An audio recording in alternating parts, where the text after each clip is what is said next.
जस्तै के हुन्छ भने अब पहिले हामी रङ्गमञ्च गाउँघरमा नाटक या सहरमा नाटक गर्थ्यौँ तर समयअनुसार सबै चिजको परिवर्तन भएको छ।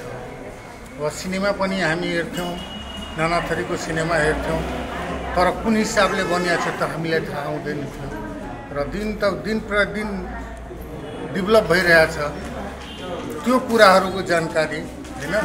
जस्तै अब अहिले भनौँ न एउटा हामी छौँ यहीँ स्टुडियोमा गरिरहेछौँ तर आज सगरमाथामा चढेको पनि देखाइदिन्छौँ, उता प्लेनमा उडेको पनि देखाइदिन्छौँ, उता दुबईको गर्मी पनि देखाइदिन्छौँ तर सँगमा एउटा कोठामा छ। त्यही प्रविधिहरूको लागि यो के काम लाग्छ र कुनै चिजको चेन्ज गरिराख्नुपर्छ आफ्नो जुन डेभलप गर्नको लागि। जस्तै हामी किन मोबाइल चलाउँछौँ तर मोबाइलले पनि सफ्टवेयरहरू अपलोड गरिराख्नुपर्छ। यो ट्रेनिङ हामीहरूको लागि त्यो मोबाइलको जुन सफ्टवेयर हो त्यो टाइपको काम अथवा हामी प्रयोगमा गर्दै हामी सैद्धान्तिक रूपमा के हामी अपडेटहरू चाहिँ भइराख्नु पर्ने रहेछ भन्ने खालको त्यो त भइहाल्छ। कुनै छ भनाइ छ कि सनै पन्था सनै पर्वत नन्दनी। सगरमाथाले मा जसले पहिले चढेको थियो एकैपल्ट सोचेको थिएन होला कि म सगरमाथामा चढिहाल्छु, स्टेप बाई स्टेप गयो। त्यस्तै यिनीहरूको पनि प्रविधि बढ्दैछ र अहिले यति हामी जति साथीहरू विद्यार्थीहरू छौँ उनीहरूले त्यो चिजको अनुभव पायौँ र यस्तै कार्यक्रम यदि पटक पटक हाम्रो कोशी प्रदेशमा भइराख्यो भने हामीलाई टाढा जानु पर्दैन। त्यो हिसाबले यसको लागि म आयोजक टिमलाई पनि धन्यवाद। यो 3 दिने वर्कसप कार्यक्रमबाट होइन तपाईँलाई के उपलब्धि भयो जस्तो लाग्छ, यसको बारेमा अलिकति बताइदिनु। 3 दिने वर्कसपको उपलब्धि भनेको हेर्नुहोस्, पहिलाको स्थिति जुन थियो हाम्रो नेपालमा एउटा केन्द्रीकृत काठमाडौँमा मात्रै प्रशिक्षण हुने ट्रेनिङ हुने, अब पूर्वाञ्चल भनौँ हाम्रो कोशी प्रदेशमा यो जुन 3 दिने कार्यक्रम भइरहेछ यो आरम्भ हो। चलचित्र क्षेत्र पूर्वमा पनि चलायमान जस्तो अब देखिएको छ। नयाँ कलाकार साथीहरूले धेरै कुराहरूलाई इम्प्रुभ गर्न सक्नुहुनेछ र चलचित्रलाई कसरी बजार व्यवस्थापन गर्ने, चलचित्र कसरी बनाउने, चलचित्र के हो भन्ने कुरा यो 3 दिनमा कम्तीमा यति चाहिँ बुझ्न पाउनुहुनेछ भन्ने मैले आशा राखेको छु।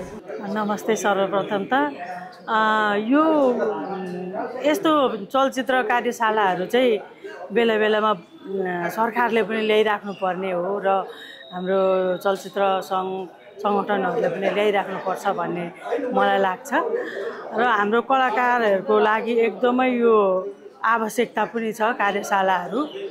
र यो 3 दिने कार्यशालाले मात्रै पनि पुग्दैन तर यति मात्रैले पनि हामीले धेरै बुझ्ने कोसिस गरेका छौँ। यो पहिलाको जस्तो फिल्महरू पहिलाको जस्तो एक्टिङ गर्ने होइन। अब अहिले समय र प्रविधिले गर्दाखेरि धेरै हामीले एक्टिङ पनि चेन्ज गरेर आफ्नो तरिकाले गर्नुपर्ने भएको छ। त्यो भएर हामीले यो कार्यशालाहरू चाहिँ नयाँ प्रविधि तरिकाले आएका र प्रशिक्षकहरूले सिकाउनु चाहिँ नयाँ तरिकाले सिकाउनु एकदमै जरुरी छ र हामीले सिक्न जरुरी छ भन्न चाहन्छु।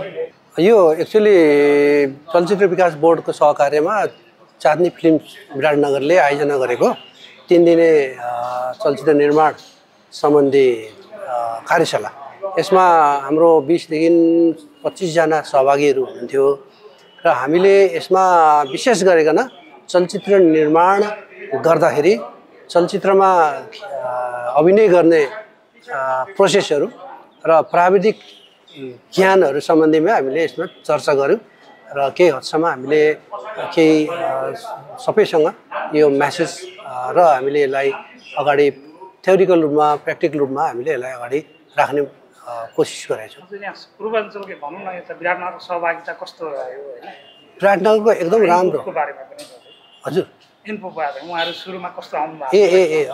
होइन, विराटनगरको सहभागिता मैले एकदमै राम्रो सहभागिता हो र जहाँसम्म यस्तो सहभागिता सबै ठाउँमा भए के हुन्छ भने एउटा फिल्मी इन्भाइरोमेन्ट बन्छ, फिल्म निर्माणको जुन प्रोसेसहरू अगाडि बढ्छ र उहाँहरू जसरी सुरु कालमा आउनुभएको थियो हुनु त आफ्नो बुझाइ उहाँहरूको होला, उहाँहरूले फिल्म मेकिङ र अभिनयको जसरी उहाँले बुझेर काम गरिरहनु भएको थियो त्यसमा केही कुरोहरू टुल्सहरूलाई एप्लाई गरेर त्यसलाई सुधार्न सकिन्छ। अझै पनि राम्रो त छँदैछ, त्यो राम्रोलाई अझै राम्रो बेस्टलाई बेटर बनाउन सकिन्छ कि भन्ने हाम्रो उद्देश्य रहेको छ। के हदसम्म उहाँले यो लिनु सफल हुनुभएको छ र अब आगामी दिनहरू उहाँले यो टुल्सहरूलाई चाहिँ इम्प्लिमेन्ट गरेर यसले आफूलाई चाहिँ एक्सर्साइज मार्फत केही सुधार्नुहुन्छ र बनाउनुहुन्छ भन्ने हामीले आशा लिएको छ। नमस्कार, म गङ्गा कुँवर। जुन यो 3 दिने हाम्रो चाहिँ वर्कसप कार्यक्रम भयो, यो चाँदनी फिल्म्सका प्रोप्राइटर श्री केशव रायमाझीज्यू र चलचित्र विकास बोर्डको चाहिँ सहकार्यमा जुन यो कार्यक्रम भयो यहाँ, यो हामी विराटनगरवासी मतलब नयाँ नयाँ कलाकारहरू हामी अति उत्साहित छौँ। धरानबाट आएर हाम्रो चाहिँ चलचित्र जनपक्षीय चलचित्र कर्मी केन्द्रीय सदस्य चाहिँ हाम्रो जुन विजय सुब्बा सेङ्को सरले जुन हामीलाई प्रशिक्षण दिनुभयो, केशव सरले चाहिँ प्रशिक्षण दिनुभयो, यो धेरै राम्रो चाहिँ लागेको छ हामीलाई। यो त एकदमै छोटो महसुस भयो हामीलाई र यो अझ लामो लामो कार्यक्रम, अलिक राम्रो कार्यक्रम आइदिएदेखि हामी धेरै नै आभारी हुने थियौँ। धन्यवाद। नमस्कार, म जुनी बुढाथोकी। आज यस वर्कसप 3 दिने वर्कसपमा भाग लिन पाएकोमा केशव सर, विजय सुब्बाजीलाई धेरै धेरै धन्यवाद दिन चाहन्छु। यो चाँदनी फिल्मका प्रोप्राइटर केशव रायमाझीज्यूबाट वा विजय सुब्बाबाट राम्रो राम्रो वर्कसपहरू सिक्न पाइयो होइन। पहिले त गरेको थिएँ मैले पनि तर यहाँ सिक्दाखेरि अझै निखार्ता आउँदो रहेछ, यसमै खुसी छु।